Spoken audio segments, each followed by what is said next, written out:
ಇದು ನಮ್ಮ ಹೊಂಬೇಗೌಡ ನಗರ ಮೇರಿ ಇಮ್ಯಾಕ್ಯುಲೇಟ್ ಶಾಲೆ ಇದು. ನಾನು ಯಾವಾಗ ಓಟ್ ಹಾಕೋಕ್ಕೆ ಸ್ಟಾರ್ಟ್ ಮಾಡೋದು ಆವತ್ತಿಂದ ಇದೇ ಶಾಲೆಯಲ್ಲೇ ಓಟ್ ಹಾಕ್ತಿರೋದು. ನನ್ನ ಮಗಳು ಇದೇ ಶಾಲೆಯಲ್ಲೇ ಓದಿದ್ದು, ಮೇರಿ ಇಮ್ಯಾಕ್ಯುಲೇಟ್ ಶಾಲೆ. ಇದೇ ಶಾಲೆಯ ವಿದ್ಯಾರ್ಥಿಯಾಗಿ ಈಗ ರಾಷ್ಟ್ರೀಯ ಪಕ್ಷದ ಅಭ್ಯರ್ಥಿಯಾಗಿ ಇಲ್ಲೇ ಬಂದು ಮತ ಚಲಾಯಿಸ್ತಾರೆ. ಈ ಬಾರಿ ಕಾಂಗ್ರೆಸ್ಗೆ ಹೆಚ್ಚಿನ ಒಲವು ನಮ್ಮ ಕರ್ನಾಟಕ ರಾಜ್ಯದಲ್ಲಿ ಇದೆ. ಹೆಚ್ಚಿನ ಸ್ಥಾನಗಳು ಕೂಡ ಬರುತ್ತೆ.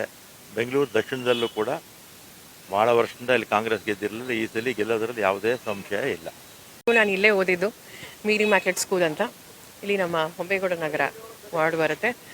ನಾನು ಮತ್ತು ನಮ್ಮ ತಂದೆ ಶ್ರೀರಾಮಲಿಂಗಾರೆಡ್ಡಿಯವರು, ನಮ್ಮ ತಾಯಿ ಚಾಮುಂಡೇಶ್ವರಿ ಅವರು ಈಗ ತಾನೇ ಬಂದು ಮತ ಹಾಕಿದ್ವಿ. ಸೊ ನಾನು ಪ್ರತಿಯೊಬ್ಬರಿಗೂ ಏನಂತ ನಾನು ಮನವಿ ಮಾಡ್ತೀನಿ ಅಂದರೆ, ಮತದಾನ, ಚುನಾವಣೆ ಫೆಸ್ಟಿವಲ್ ಆಫ್ ಡೆಮೋಕ್ರಸಿ ಅಂತ ನಾವು ಹೇಳ್ತೀವಿ. ಇವತ್ತು ಪ್ರತಿಯೊಬ್ಬರು ಬಂದು ದಯವಿಟ್ಟು ಮತದಾನ ಮಾಡಿ.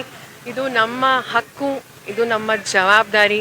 ನಮ್ಮ ಸಂವಿಧಾನ ಉಳಿಸ್ಬೇಕು ಅಂದರೆ, ನಮ್ಮ ಪ್ರಜಾಪ್ರಭುತ್ವ ಉಳಿಸ್ಬೇಕು ಅಂದರೆ, ನಮ್ಮ ಮುಂದೆ ನಮ್ಮ ಕರ್ನಾಟಕದ ಪ್ರಗತಿಗೋಸ್ಕರ ದಯವಿಟ್ಟು ಬಂದು ತಾವೆಲ್ಲರೂ ಆಶೀರ್ವಾದ ಮಾಡಿ ಅಂತ ನಾನು ಕೈ ಮುಗಿದು ನಾನು ಎಲ್ರಿಗೂ ಮನವಿ ಮಾಡ್ತೀನಿ.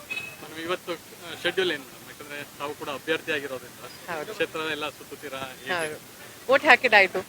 ಸೊ ಫಸ್ಟು ದೇವಸ್ಥಾನಕ್ಕೆ ಹೋಗಿ ಈಗ ಬಂದು ನಾವು ಮತದಾನ ಮಾಡಿದ್ವಿ. ಅದಾದಮೇಲೆ ಈಗ ನಾವು ಪ್ರತಿಯೊಂದು ವಿಧಾನಸಭಾ ಕ್ಷೇತ್ರಕ್ಕೆ 8 ವಿಧಾನಸಭಾ ಕ್ಷೇತ್ರ ಬರುತ್ತೆ. ಸೊ ಭಾಳ ಚೆನ್ನಾಗಿದೆ.